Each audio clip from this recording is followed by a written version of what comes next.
Last lecture में मैं आपको थोड़ा सा रिव्यू दे देता हूँ कि हमने किया क्या था। लास्ट लेक्चर में हमने कुछ रूल्स पढ़ने शुरू किए थे। उन रूल्स में आपके पास सबसे पहला जो रूल था वो किसी कांस्टेंट का अगर आप डेरिवेटिव लेते हैं तो वो आपके पास ज़ीरो होता है।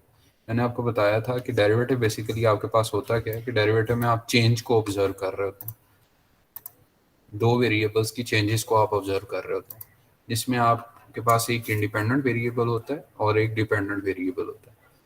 डिपेंडेंट वेरिएबल वो होता है जिसकी वैल्यू किसी और दूसरे वेरिएबल के ऊपर डिपेंड कर रही होगी, उसकी वैल्यू अगर चेंज होगी तो इसकी ऑटोमेटिकली चेंज होगी। जैसे y is equal to 4x हमने लिखा था, उसमें x आपके पास इंडिपेंडेंट वेरिएबल है। जैसे ही आप x की वैल्यू को चेंज करेंगे ऑटोमेटिकली y की वैल्यू क्या हो जाएगी, चेंज हो जाएगी। तो ये स्कीम कब होती है कि आपके पास एक डेरिवेटिव में आप क्या करते हैं, डेरिवेटिव में आप y की चेंज मेजर कर रहे होते हैं with respect to independent variable that is x, यानी ऐसा वेरिएबल जिसकी भी वैल्यू आप खुद चेंज कर रहे हैं उसकी रिस्पेक्ट से दूसरे वेरिएबल की चेंज को ऑब्जर्व कर रहे थे। तो कांस्टेंट में कोई चीज चेंज नहीं आती, वन की वैल्यू वन ही रहेगी। आप चाहे उसको जहां मर्जी लिखें, वन की वैल्यू वन ही रहती है। तो अल्टीमेटली चेंज उसमें कोई भी नहीं आएगी। जब चेंज कोई नहीं आएगी तो डेरिवेटिव क्या होगा, उसका जीरो होगा। ये सबसे पहला रूल था कि derivative of a constant is equal to zero. Second rule में हमने क्या देखा था कि अगर आपके पास पावर रूल हो, यानी एक्स की कोई पावर हो, इंडिपेंडेंट वेरिएबल की पावर हो, तो उसको आपने डायरेक्ट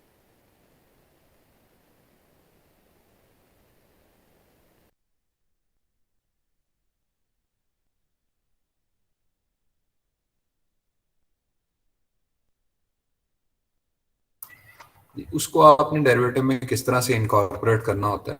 पावर में हमने ये देखा था कि जब आपके पास पावर हो तो x raise to power n है, फर्ज करें हमारे पास, तो आप करते क्या हैं, x raise to power n में आप जब उसका डेरिवेटिव लेते हैं तो जो पावर होती है उसको स्टार्ट में लिख लेते हैं। जैसे ही आप उसको स्टार्ट में लिखेंगे तो लाइक हमारे पास एक्स की पावर है टू, तो टू को आप स्टार्ट में लिख लेते हैं। टू को आप क्या करते हैं जी, स्टार्ट में लिख लेते हैं। जैसे ही आप टू को स्टार्ट में लिखेंगे तो एक्स की पावर फर्दर आप क्या करते हैं कि माइनस वन कर देते हैं। लाइक हमारे पास x raise to power two था तो हमने टू को शुरू में लिखा, एक्स की पावर टू माइनस वन करेंगे तो वन आ जाएगा। जैसे इसकी एग्जाम्पल यहाँ पे अगर आप देखें तो एक्स की पावर अगर वन हो तो आंसर वन आ जाता है। अगर एक्स की पावर टू हो तो आपके पास वो पावर है, और एक्स की power two minus one that is basically equal to x raise to power one. इसी तरह से थ्री की अगर बात करें तो थ्री में आपके पास थ्री स्टार्ट में आ जाएगा, और थ्री माइनस वन करेंगे तो x raise to power two बन जाएगा। ठीक है, ये पावर रूल की एलेबोरेशन थी। इस तरह से हमने पावर रूल को जो है वो स्टडी किया था। दो रूल्स हो गए जी हमारे, एक ये कि कांस्टेंट का डेरिवेटिव जीरो होता है। पावर रूल में आपने पावर को शुरू में लिख देना है और एक्स की पावर एक कम कर देनी है। ये पावर रूल हो गया। तीसरा रूल हमारा समेशन का, सॉरी मल्टीप्लिकेशन का रूल था कि अगर आपका कोई कांस्टेंट मल्टीप्लाई हो रहा है किसी वेरिएबल के साथ तो तब आपने क्या करना होता है। जैसे हमारे पास अगर आप ये देखें, ये इसकी बड़ी डिटेल्ड फॉर्म है, ये जिसको मैंने अभी हाईलाइट किया है। ये आपके पास इसकी डिटेल्ड फॉर्म है। इसमें आपके पास होता क्या है,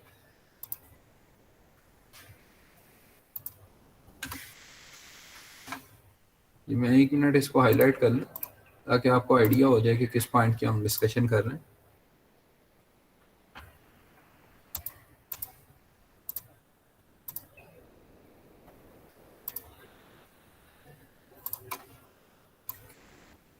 ये जो इक्वेशन मैंने अभी हाईलाइट की है इसमें अगर आप देखें तो c is basically a constant and it is being multiplied with, और ये मल्टीप्लाई हो रहा है इसके साथ, आपके पास x raise to power n के साथ मल्टीप्लाई हो रहा है। c एक कांस्टेंट है जो कि आपके पास x raise to power n के साथ मल्टीप्लाई हो रहा है, तो इसके ऊपर दोनों रूल्स इंप्लीमेंट हो जाएंगे। दोनों रूल्स कौन कौन से हैं, एक ये कि जब कोई कांस्टेंट मल्टीप्लाई हो रहा होता है तो आप उसको शुरू में ले आते हैं, बाहर निकाल देते हैं डेरिवेटिव से। दूसरा, उसके बाद इस पे क्या अप्लाई होगा, पावर रूल। क्यों, क्योंकि एक्स की पावर एन गिवन है। तो पावर रूल में क्या होता है कि पावर रूल में आपके पास आप उस पावर को लिख देते हैं शुरू में, ये जैसे यहाँ पे सी के साथ एन, राइट साइड पे अगर आप इस इक्वेशन के देखें तो सी के साथ जहाँ पे एन लिखा हुआ है, ये एन बेसिकली आपके पास x की पावर है, जिसको जब आप डेरिवेटिव एवेल्युएट करेंगे तो c तो वैसे का वैसे कांस्टेंट है तो वो बाहर आ जाता है। उसके बाद जब आप पावर रूल लगाएंगे तो पावर रूल आपको बताता है कि यहाँ पे n जो है इसको लिखें शुरू में, और फिर x raise to power n-1 कर दें, ठीक है जी। तो इसमें दोनों चीजें इंप्लीमेंट होगी। आपके पास अगर कोई कांस्टेंट मल्टीप्लाई हो रहा हो तो उसको कैसे करना है, और पावर रूल को कैसे करना है। कांस्टेंट मल्टीप्लाई हो रहा है तो उसको शुरू में वैसे ही लिख देना होता है। पावर रूल में आप क्या करते हैं कि पावर को शुरू में लिख देते हैं और एक्स की पावर एक कम कर देते हैं। ये हमने पिछली क्लास में को स्टडी किया था। उसके बाद हमने सम का रूल देखा था कि अगर दो आपके पास डिपेंडेंट वेरिएबल जमा हो रहे हो और आपने उनका इकट्ठा डेरिवेटिव लिखा, तो वो होता क्या है कि आप उनका अलग अलग डेरिवेटिव लिख लेते हैं। इनकी कुछ एग्जांपल्स भी हमने की थी, जैसे हमारे पास ये अगर एग्जांपल नंबर 5 आप देखें तो इसमें x raise to power 4 plus 12x है। तो आप क्या करेंगे, लेफ्ट साइड पे जब आप लेफ्ट साइड पे डेरिवेटिव लेते हैं, यानी इस पूरी इक्वेशन का अगर आप डेरिवेटिव लेते हैं तो dy बाई डी एक्स बन जाएगा लेफ्ट साइड पे। राइट साइड पे आपके पास इसका डेरिवेटिव अलग से आप लिखेंगे और इसका डेरिवेटिव अलग से लिखेंगे। जब आप इसके डेरिवेटिव को सॉल्व करते हैं तो 4x रेज टू पावर 3 आ जाएगा। जब आप इसके डेरिवेटिव को सॉल्व करेंगे तो 12 बाहर आ जाएगा, क्योंकि कांस्टेंट है, कांस्टेंट बाहर आ जाता है। तो dx बाई डी एक्स क्या हो जाएगा, 1 हो जाएगा, तो 12 इसका आंसर आ जाता है। इसी तरह से ये क्वेश्चन हमने किया था क्लास में, जिसमें आपके पास y की एक इक्वेशन गिवन थी, आप इसका डेरिवेटिव अगर लेते हैं तो आपके पास क्या होता है कि आप पहले समेशन रूल लगाएंगे, ये अलग डेरिवेटिव होगा, ये अलग डेरिवेटिव होगा, ये अलग डेरिवेटिव होगा, और ये अलग डेरिवेटिव वैल्यूड होगा। जब आप इसका पहले वाले का डेरिवेटिव एवेल्युएट करते हैं तो x रेज टू पावर 3 है। x रेज टू पावर 3 का जब आप डेरिवेटिव एवेल्युएट करते हैं तो वो 3x² आ जाता है, प्लस 4/3 कांस्टेंट के तौर पे मल्टीप्लाई हो रहा है, वो बाहर वैसे का वैसे आ गया। अंदर क्या बचा जी, x² यानी x रेज टू पावर 2, उसका डेरिवेटिव आपने एवेल्युएट कर लिया, वो 2x के इक्वल आएगा। तो 2 को 4 के साथ मल्टीप्लाई करेंगे तो 8/3x हो जाएगा। इस तरह से यहाँ पे आते हैं तो ये 5 आपके पास जो मल्टीप्लाई हो रहा है x के साथ ही आपका स्टार्ट में आ जाएगा, और dx by d x is equal to 1। तो ये आपके पास क्या हो जाएगा, आंसर आ जाएगा -5। नेक्स्ट है हमारे पास derivative of 1 with respect to derivative x। तो आपके पास कांस्टेंट का डेरिवेटिव क्या होता है, 0 होता है, तो लास्ट वाली टर्म जो है इसका डेरिवेटिव आपके पास 0 आ जाएगा। ये समेशन रूल भी इसमें अकोमोडेट हो गया, कांस्टेंट भी अकोमोडेट हो गया, और कांस्टेंट मल्टीप्लिकेशन भी अकोमोडेट हो गई, और पावर रूल भी अकोमोडेट हो गया। इसके बाद हमारे पास दो रूल्स और हैं जो आज हम करेंगे। एक है हमारे पास प्रोडक्ट रूल और दूसरा है कोशेंट का रूल। प्रोडक्ट रूल में ये होता है कि जैसे अभी हमने देखा कि आपके पास पहले क्या था, सम हो रही थी, यानी x की एक टर्म थी, जैसे x³ लिखा हुआ है, प्लस 4x² प्लस हो रही थी। अगर इस तरह हो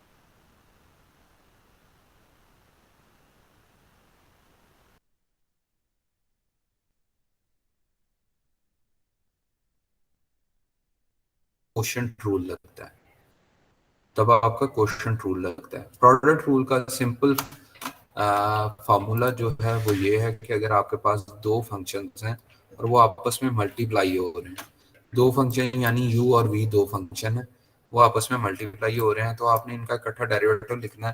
तो ये कैसे एवेल्युएट करते हैं, इस डेरिवेटिव को आपने एवेल्युएट इस तरह से करना होता है कि आप पहले वाले फंक्शन को वैसे ही लिख देते हैं और दूसरे वाले का डेरिवेटिव लिख देते हैं साथ, दरम्यान में प्लस लगाते हैं, फिर आपने दूसरे वाले को वैसे लिख देना है, पहले वाले का डेरिवेटिव लिख देना है।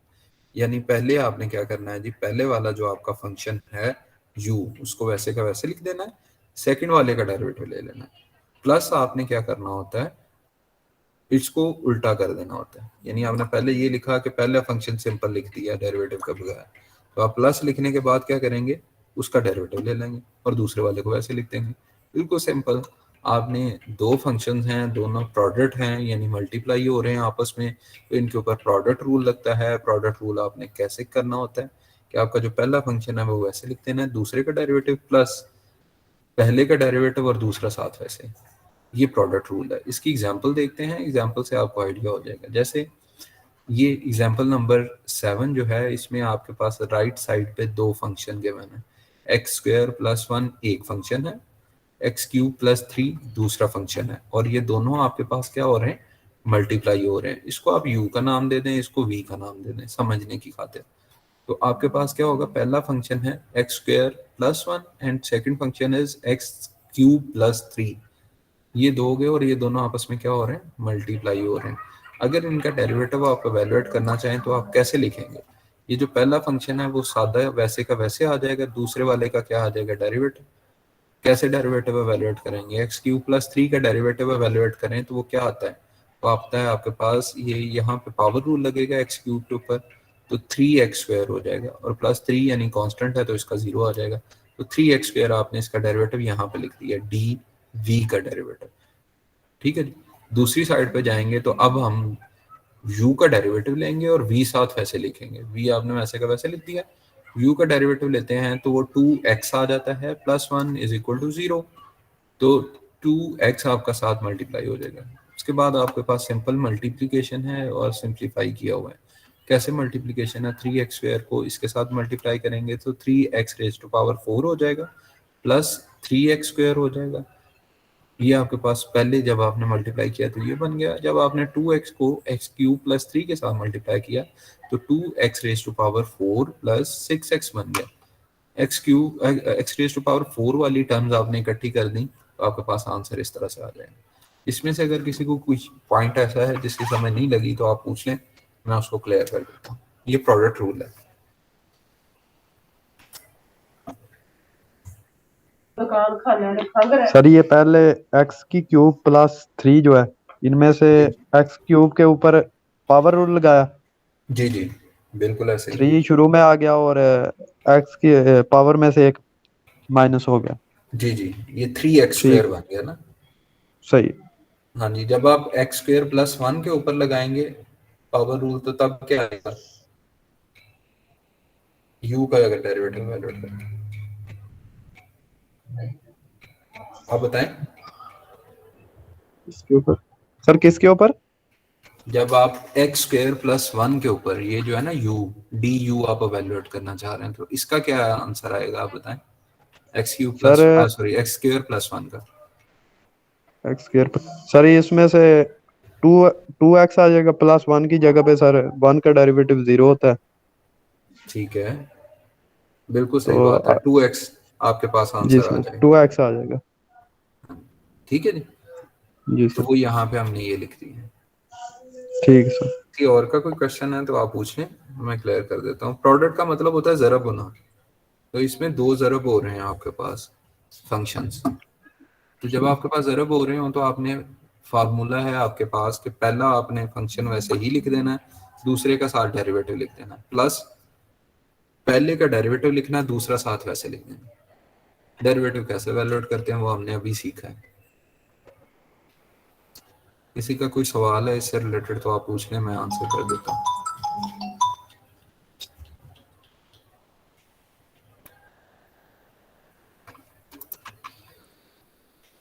जी मैं बताता हूँ, आप 2 मिनट वेट करें, मैं बताता हूँ।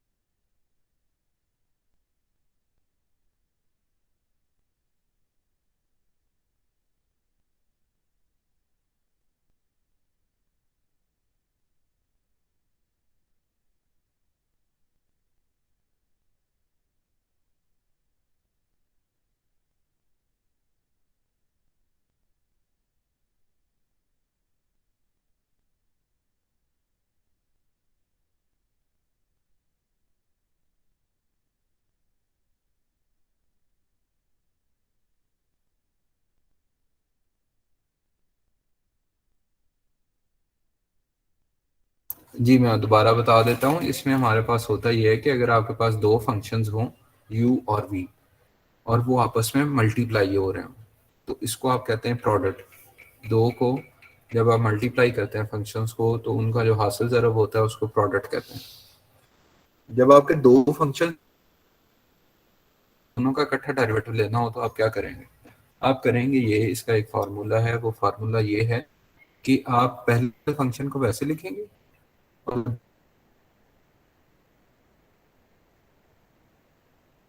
दूसरे वाले का क्या करेंगे, डेरिवेटिव ले लेंगे। पहले वाले को आप वैसे ही लिखेंगे इस इक्वेशन में, ये जो लगती है इसमें आपने पहले वाले u को वैसे ही लिखा, सेकंड वाला यानी ये जो v था इसका डेरिवेटिव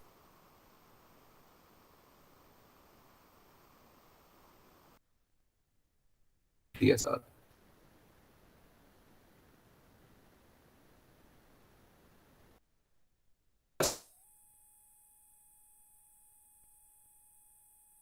दो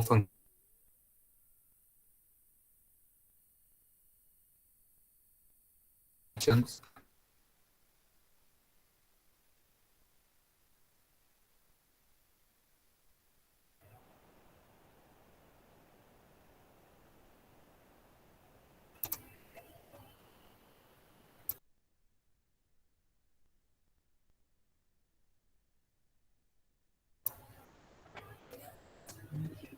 थोड़ा ना ये इंटरनेट अनस्टेबल है जिसकी वजह से शायद आपको आवाज़ थोड़ी सी कट के आ रही हो, लेकिन मैं दोबारा बता देता हूँ।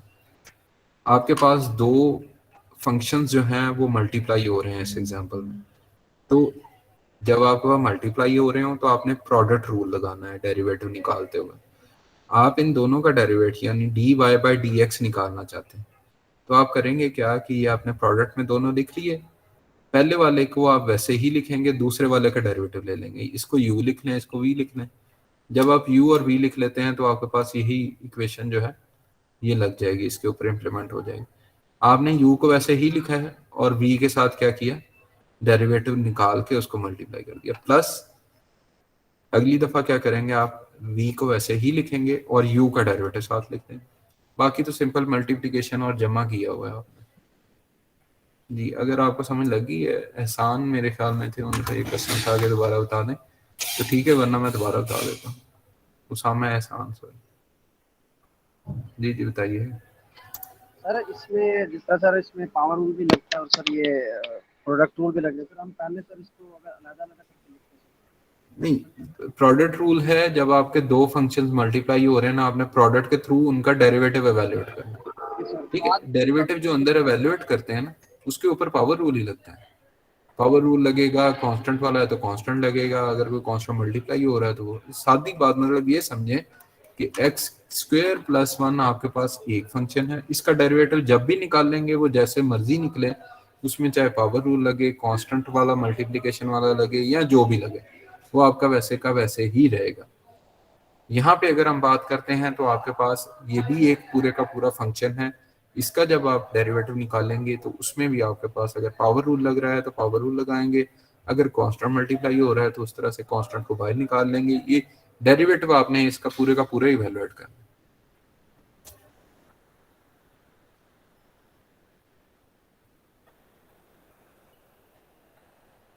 ठीक है जी, समझ लगी आपको? जी सर। नेक्स्ट चलते हैं जी।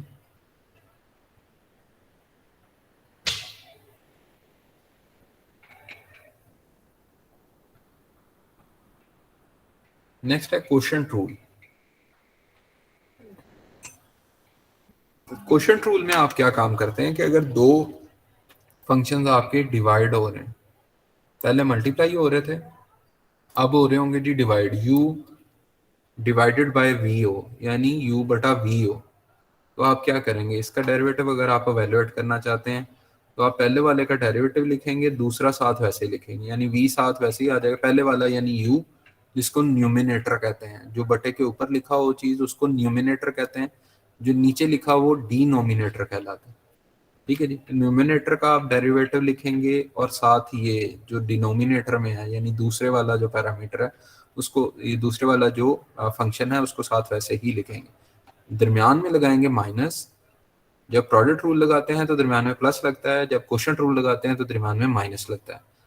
और साथ आप क्या करेंगे, अब दूसरे वाले का डेरिवेटिव लेंगे और पहले वाला आप वैसे का वैसे लिख देंगे फंक्शन, डिवाइड करेंगे, ये जो डिनोमिनेटर में चीज होती है ना इसके स्क्वायर के साथ, ये फार्मूला है। ठीक है जी, करना क्या है कि अगर u डिवाइडेड बाय v हो तो आपने करना ये है कि u का डेरिवेटिव लिखना है और v साथ वैसे का वैसे लिखना है, माइनस u साथ वैसे ही लिखना है और v का डेरिवेटिव लिखना है, डिवाइड करना है v स्क्वायर के साथ। इसकी एक एग्जांपल करते हैं, एग्जांपल से आपको चीज ज्यादा क्लियर हो जाएगी। ये एक एग्जांपल है जिसमें आपके पास y is equal to t square minus one divided by t square plus one, दो फंक्शंस गिवन है, t square minus one divided by t square plus one. अब ये दो अलग अलग फंक्शन है, यानी ऊपर वाले को आप u लिख लें, नीचे वाले को v लिख लें।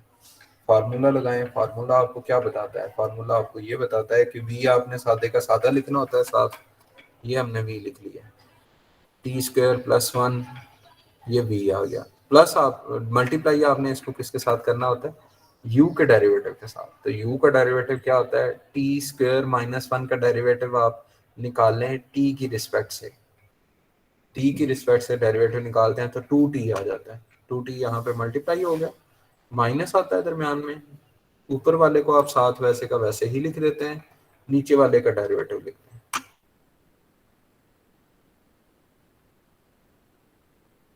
डिवाइड आपने कैसे करना होता है? ये जो डिनोमिनेटर में चीज होती है, यानी ये जो v है इसके स्क्वायर के साथ।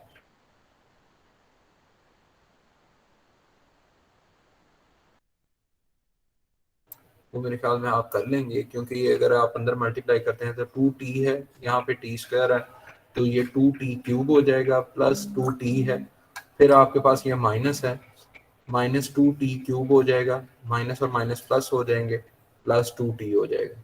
आपके पास ये दोनों कट जाते हैं, बाकी बचता है plus 4t divided by t square plus one whole square. ठीक है जी, ये क्वोशंट रूल है। इसमें से अगर किसी को कोई पॉइंट ऐसा है जिसकी समझ नहीं लगी तो आप पूछ लें, मैं उसको एक्सप्लेन कर देता हूँ।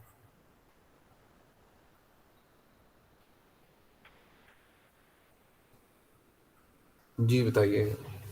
सर इसमें सर हमेशा सर ये वैल्यू सर ऐसे ही आएगी u v के लिए आपको वही सर वैल्यूज होंगी जी ऊपर जी भी। बिल्कुल, ये जो, हाँ जी, ये जो वैल्यू है ना आपके, जो जिसको आप फार्मूला कह रहे हैं u डिवाइडेड बाय v, यानी ऊपर वाला जो फंक्शन है डिवाइडेड बाय नीचे वाला फंक्शन, ये होता है क्वोशंट। इसमें जब आप इसका डेरिवेटिव एवेलुएट करेंगे तो इसका फार्मूला हमेशा यही लगेगा। ये अगर आप देखें सामने, यहाँ पे विजिबिलिटी आपको नजर आ रही होगी, ये फार्मूला है आपके पास, और ये हमेशा यही रहेगा। इसमें आपके पास जो पहले वाला फंक्शन होता है उसका डेरिवेटिव लिखते हैं, जो डिवाइड हो रहा है उसको साथ वैसे लिखते हैं, माइनस आप क्या करते हैं जी, उल्टा कर देना है, यानी पहले वाला वैसे लिखना है, दूसरे वाले का डेरिवेटिव डिवाइडेड बाय सारा जो नीचे वाला है ना v, इसका स्क्वायर लिख लेते हैं। सर क्वेश्चन की बात करें सर, जिसका अभी t minus one divided by t square plus one था सर, सर इसमें सर इसी टाइप के सर क्वेश्चन होंगे और वैल्यू सर चेंज होंगे। हाँ जी हाँ जी, थोड़ा बहुत फंक्शन चेंज होंगे, बाकी सवाल इसी तरह के होंगे। वो अभी मैं एक्सरसाइज में से बताता हूँ ना क्वेश्चन, तो आपको आइडिया हो जाएगा वो करने के बाद। और वो हमारी लास्ट एक्सरसाइज है मिड से पहले पहले। मिड में हमने अभी तक जो पढ़ा है मैट्रिसेस पढ़े हैं और डेरिवेटिव्स पढ़े हैं, तो यही मिड में आपके पास आएगा। वो मैं अगले लेक्चर में ब्रीफिंग दे दूंगा कि मिड में किस तरह का पेपर होगा, क्या करना है। ठीक है जी। तो एक्सरसाइज जो है ये आपके पास 2.2 है, और इसमें आपने करना क्या है, इस समय इस एक्सरसाइज में आपने 1 से लेकर क्वेश्चन आपने करने हैं जी, 1 से लेकर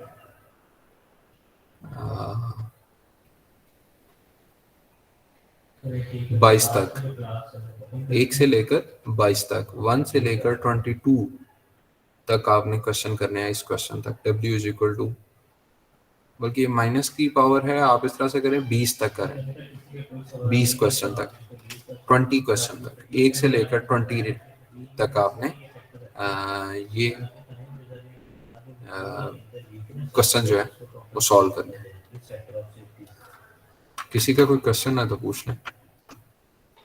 सर पहले सर हम जितने भी सर क्वेश्चन करते हैं सर उसका सर हमें सोल्यूशन